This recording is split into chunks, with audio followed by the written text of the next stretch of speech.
Well, hello and welcome, rookie card collecting friends. Today I am with I call him my brother from another mother. He is Chris McGill, also known as Chris Hoge on social media. Chris, how are you today, man? Doing great. Great to be with you.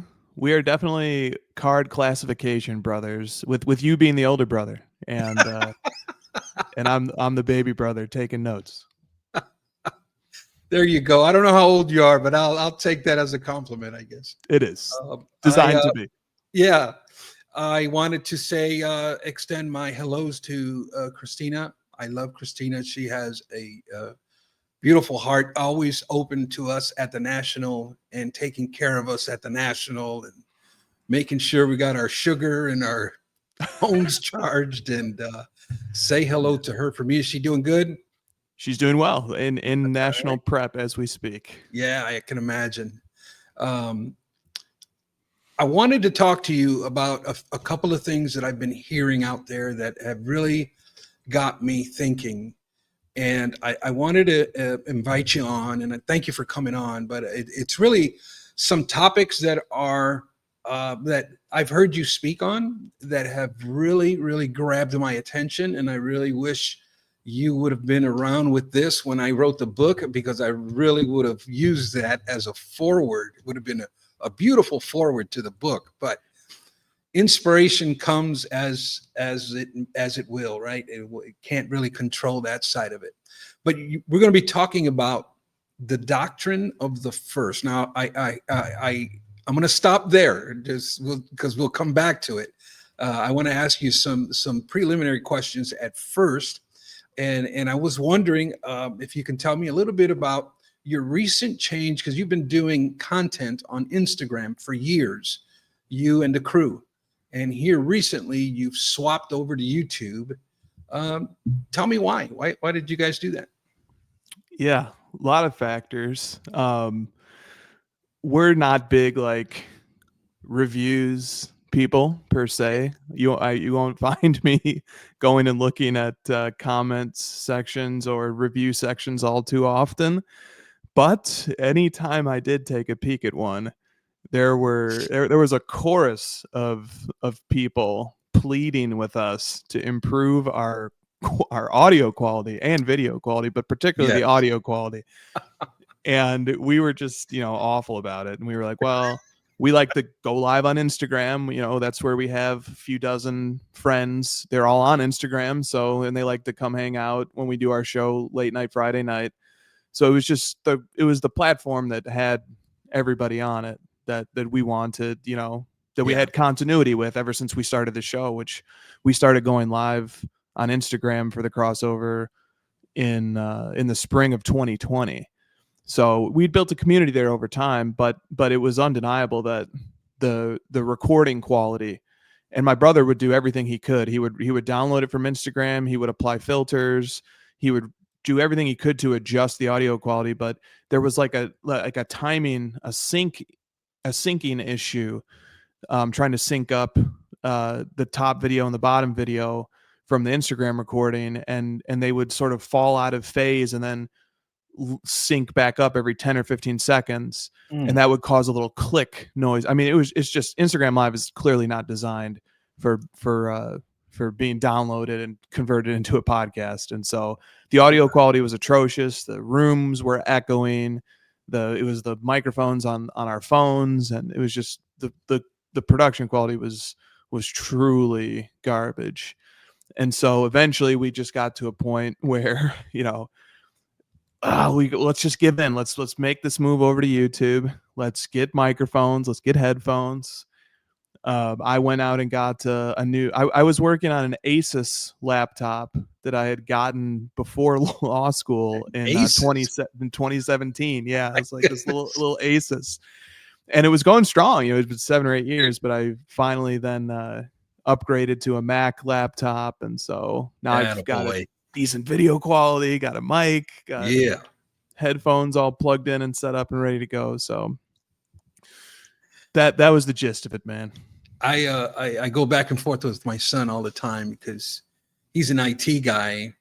Um, but he's always been like pro Microsoft, pro Android, and I'm a Mac guy. So we're always like button heads over that. But Well, I it's also funny. know, Josh has some loyalties to like Android, for example. He's an really, Android phone user, yeah, and he's obviously very sophisticated technologically as well. But he's a MacBook guy too. But he's very loyal to the Android phone. So that's interesting. yeah. And I also noticed here recently that you kind of fired up your old YouTube channel, Chris Hoge, Yep. on YouTube, and you've been consistently putting content up. How many times a week?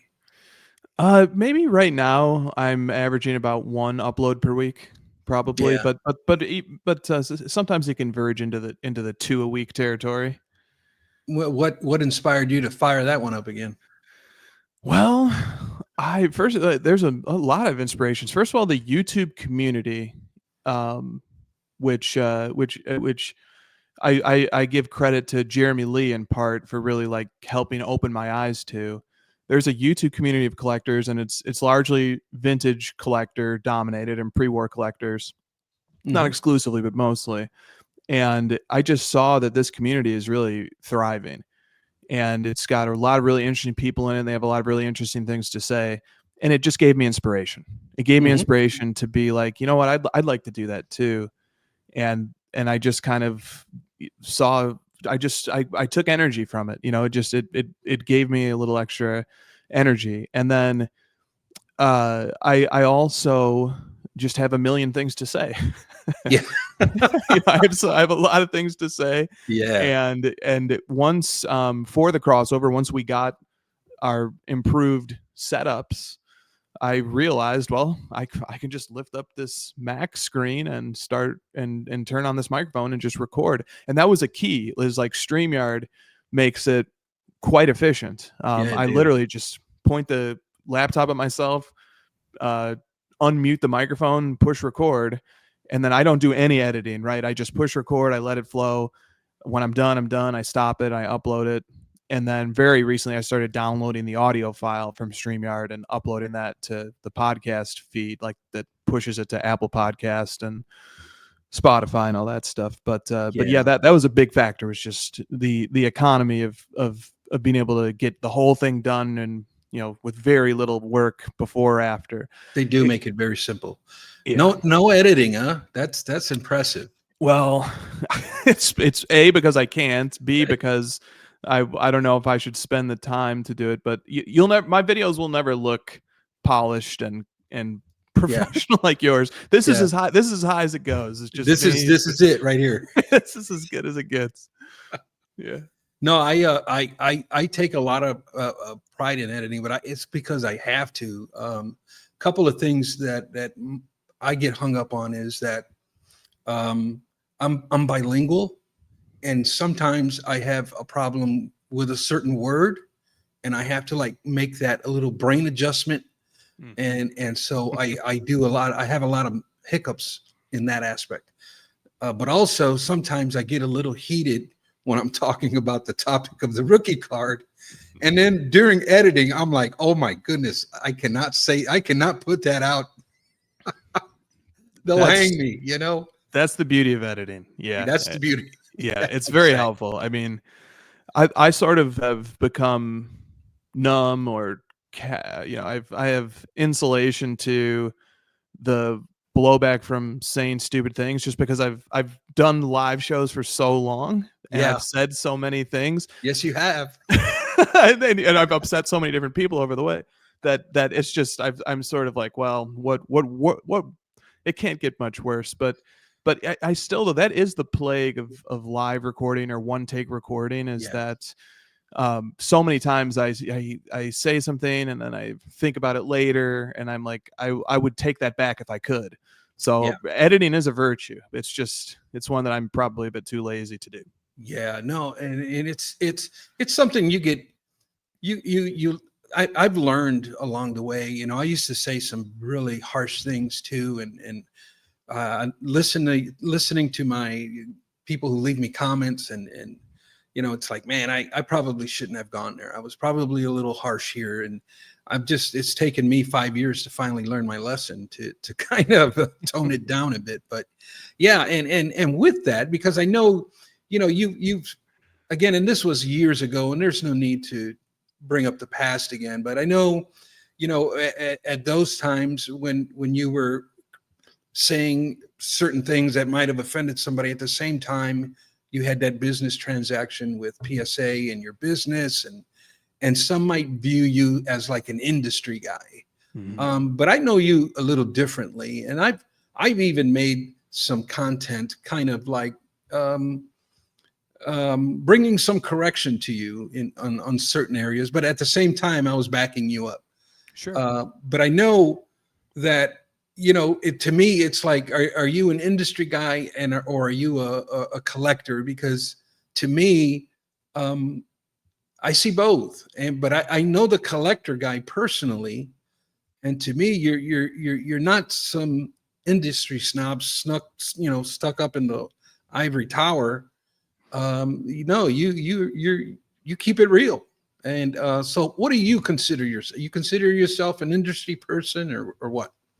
I don't, and I think one look at me makes it pretty obvious that I'm not dressed up or anything. It's funny. Even when I was considering a career in law, which was what I was on the path towards, Right. the law firm that I ended up summering with and then accepting an offer with, they had the most lax dress code policy of any law firm. Their dress code policy was, you can wear flip-flops, you can wear cargo shorts, you can wear a tank top, Wow. wear whatever you want into the office. It was one of their angles to recruit people. And granted, this is in Los Angeles, where that's a little more accepted. Like, I don't think that would fly in New York or Chicago. Right.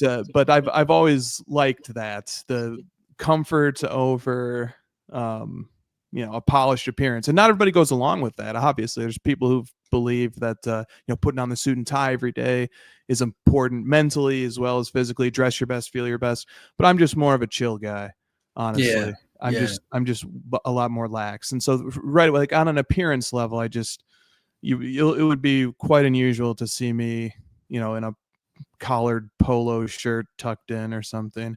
Yeah. So there's that level, which is one of the perks of this industry, though. So like the flip side of the coin is that you can work in this industry and sort of,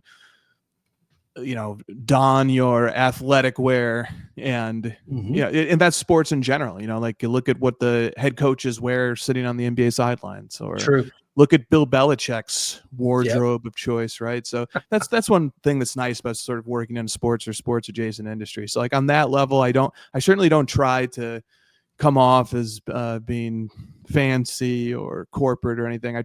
I'm not those things. I'm a bit the opposite. And then in terms of function, I certainly do work in this industry. Right. And because of that, I accept and I believe that I should be held to the standard of somebody who works in the industry. I should be accountable to people who are customers of the products that I work on, in particular Card Ladder.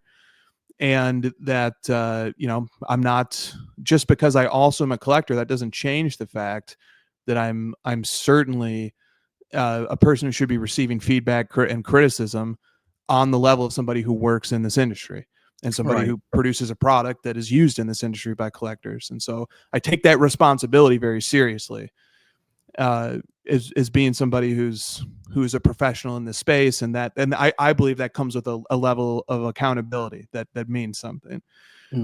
But my route to working in this industry was not through some corporate path. I never filled out a job application. I never joined a company as an employee in that sense. What happened was, I was a collector.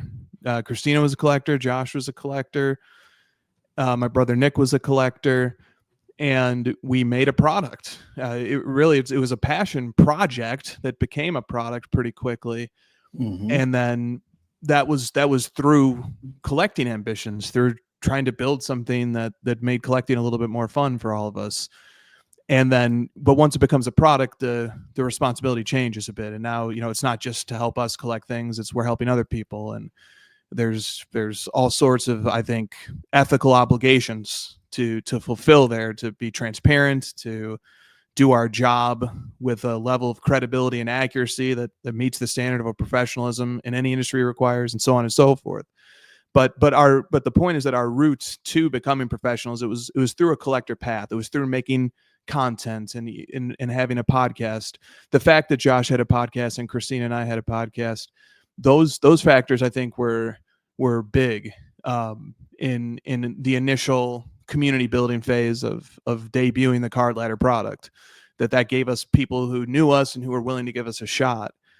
And so and then once we did join Collectors and become a sister company with PSA, at that point, now we are full. We not only do we work in this industry, but we no longer have the entrepreneurial hat on. We're no longer, trailblazers or startups or whatever.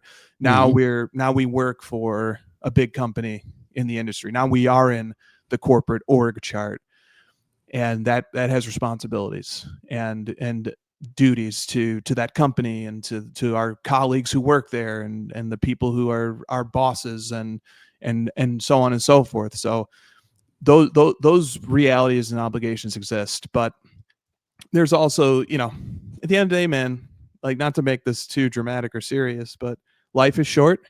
I love collecting. I'm in this because I love collecting. If I wanted to go a corporate route, I don't know if I would pick this industry. So if I ever get too corporate, or if things ever feel too corporate, maybe it's not the right fit anymore. But as long as this industry affords the opportunity to sort of be collectors, wear the collector hat as often as possible without shirking any of the responsibilities that come along with being a professional, that's kind of where I feel like I fall. Okay. No, man. And I really have respected that about your personality is, you're very humble and you're very open and transparent. And you have this amazing intelligence to come up with thoughts about the hobby that are there's a lot of them are really deep, man. A lot of them are really good. Highly recommend anybody who has not listened to Chris, check out his content. I'm telling you, I'm a deep thinker, so I gravitate towards deep thinkers, and I love the stuff that he puts out for that reason.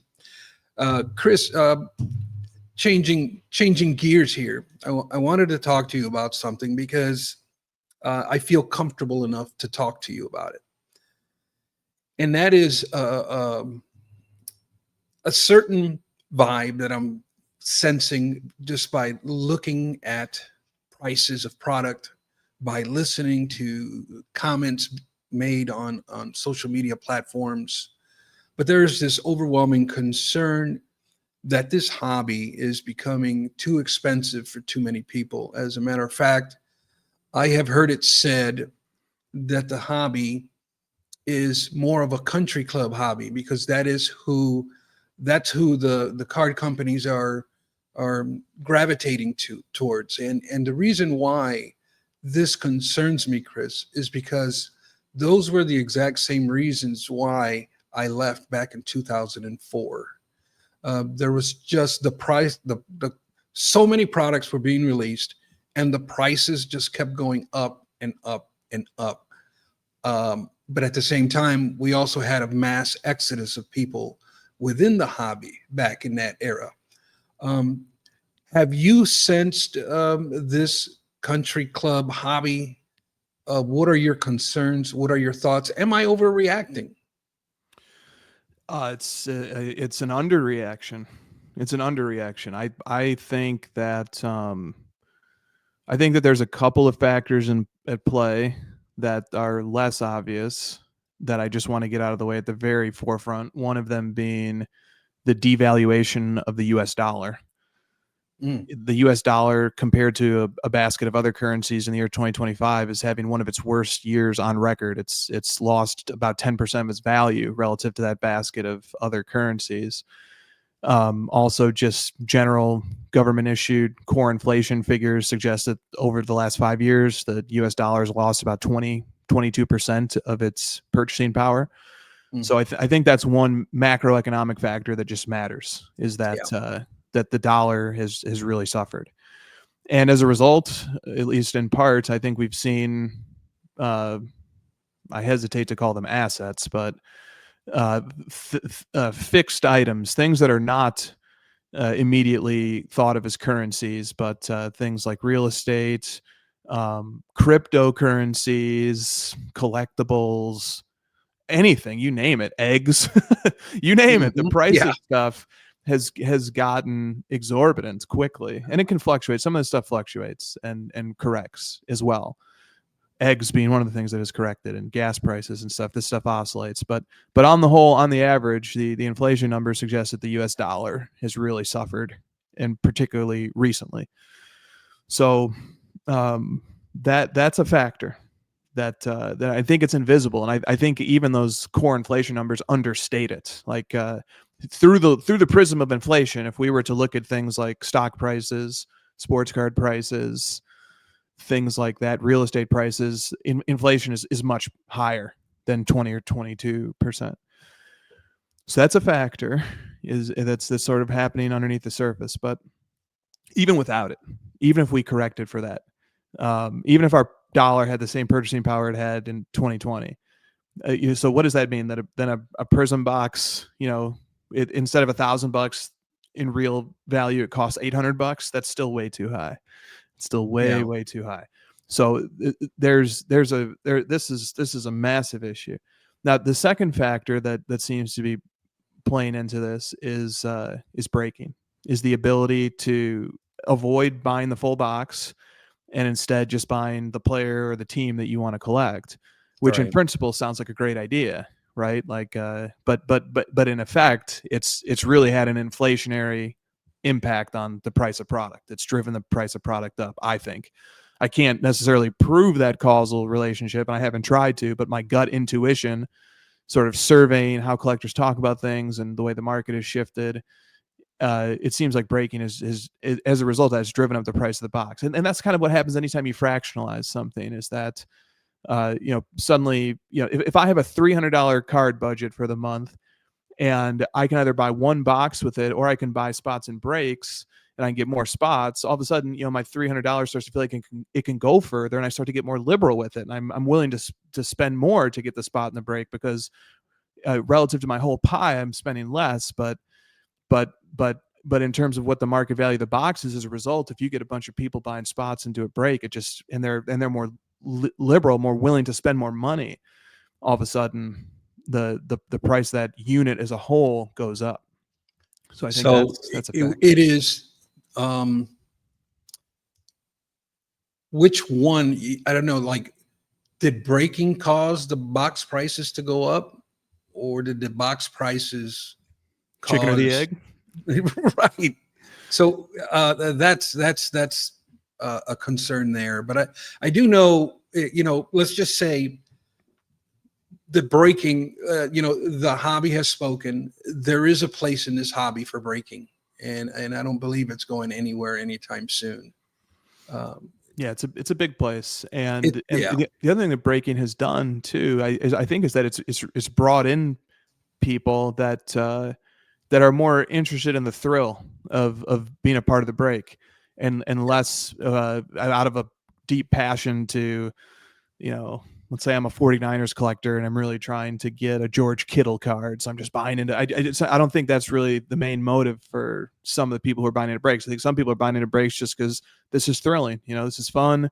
There's this energy in this break. There's pressure being applied to buy in. All of a sudden, there might be a whale, as they call them, in the chat, who's like, I want to open 5 boxes in a row, and then everybody else is like, wow, I better, what am I should spend more. It just creates a real environment that can spiral. So I look at that and I say, I think that's there definitely is a chicken or an egg question there, but Hmm. but I think that the ability to fractionalize the product that has created an upward pressure on price uh, Yeah. in that direction. Now it might work in the other direction too, but So you either got to have really deep pockets to consistently open an open product, right. or you can go the fractionalized route and enter into a break, Yep. or you can choose to buy singles, which is what a lot of collectors do. Oh yeah. And so the problem with the high prices, in my opinion, is that they keep selling. So Yeah, well, the singles prices is those are obviously high too. Those are contributing to the country club problem as well. yeah. But I do think that in the case of the singles, and to some extent the case of sealed product too, there are ways to cleverly hack the hobby system, Hmm. but it requires a thoughtful approach. It and I think you'll definitely appreciate this is one of the most thoughtful content creators that there are. Is that like for example, and I think we might even touch on this when we get to the doctrine of the first. Hmm. Is that you've highlighted, for example, a product like NBA hoops and as you sort of work around the definition of what flagship truly means, and the Mm. idea that the flagship is maybe the first major release, the first major fully licensed release, and a product like hoops is a fraction of a product like Prism or Optic or even Donruss, I Hmm. think. And so if it and then what makes that extra compelling is that if you actually take the time to really investigate the history of this and sort of if you find the flagship dimension compelling, then not only are you able to get into and collect a product that's significantly more affordable, but Hmm. you also sort of have a bragging right over those other products because there is an argument, there's a strong argument that hoops is the flagship. So I think that and that's just one example, right? We don't want to do the thinking for the collector.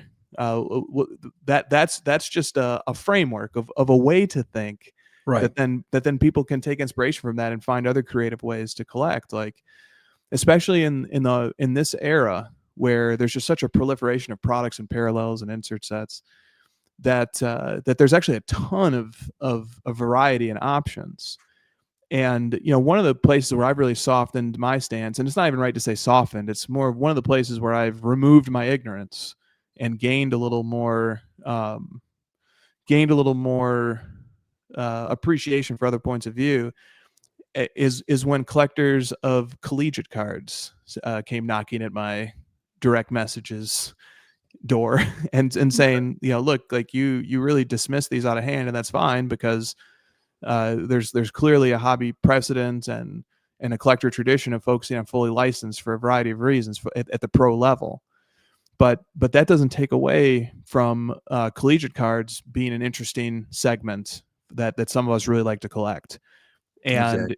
And and that's a great way. Like as much as I'm a person who doesn't collect collegiate, and I don't foresee that happening anytime soon, I can completely understand how somebody would say, well, if I only focus on collegiate, I'm cutting out 90% of the other stuff right away. So I'm really narrowing what I can focus on right off the bat. And then once I'm in this smaller area, in other words, I've created rarity. I've found a way to shrink the sea.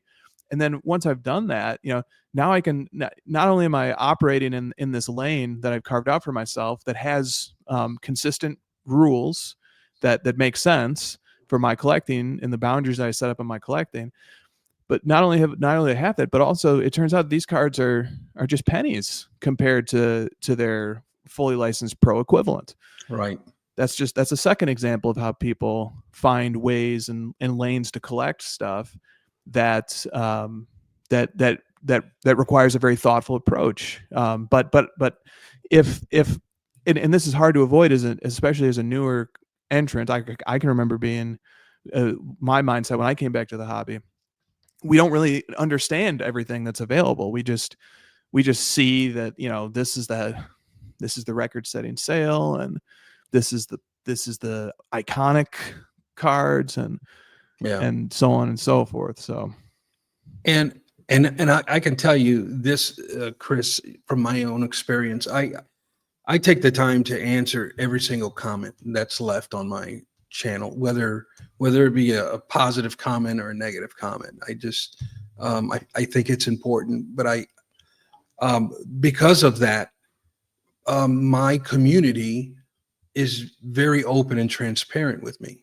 and there's a lot of concern that they just are being priced out of the hobby, that they are um, falling into that fear, that FOMO, or reverting to credit cards to try to keep up with current trends. And I do my best to talk them off the ledge. And but it's one of them things where the prices are going up, and I don't believe they're coming back down. So we need to adjust or pivot the way we collect and find something that's within our budget.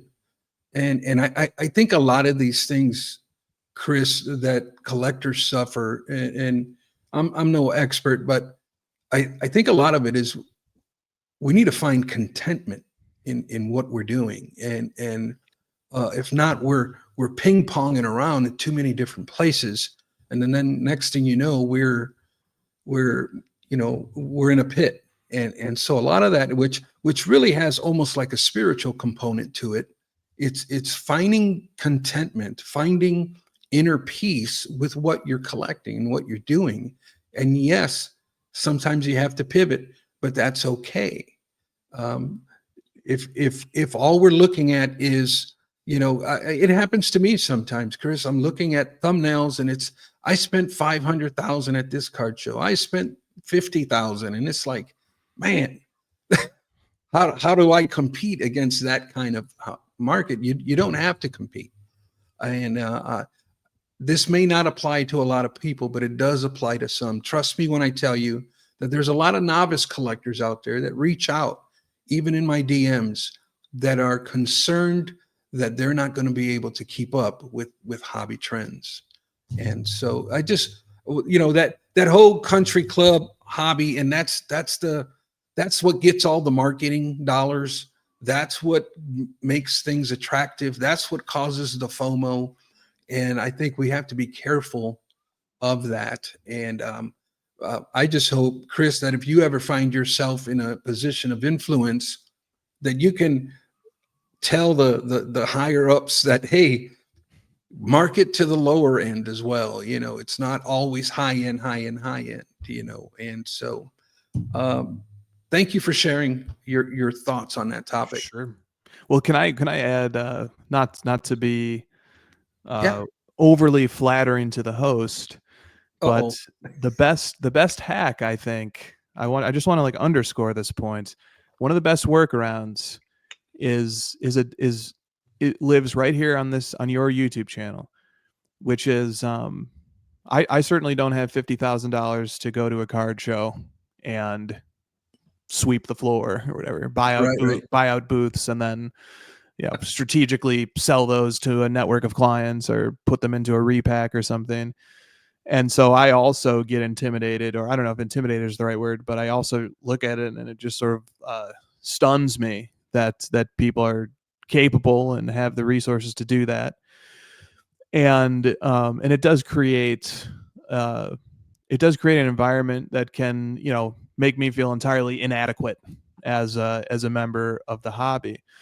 But one of the remedies, and I like, so there's two approaches. I like the approach that you sketched, which is the mentality of being able to be content, and the mentality to be able to say, I have enough, that I don't need to be greedy, that I don't need more, that I am able to know when I have enough, and I'm able to say enough. Right. And that's one of the great lessons that impacts people at every level of life, of society, of wealth, of every person, no matter what level they're at, can really struggle with enough.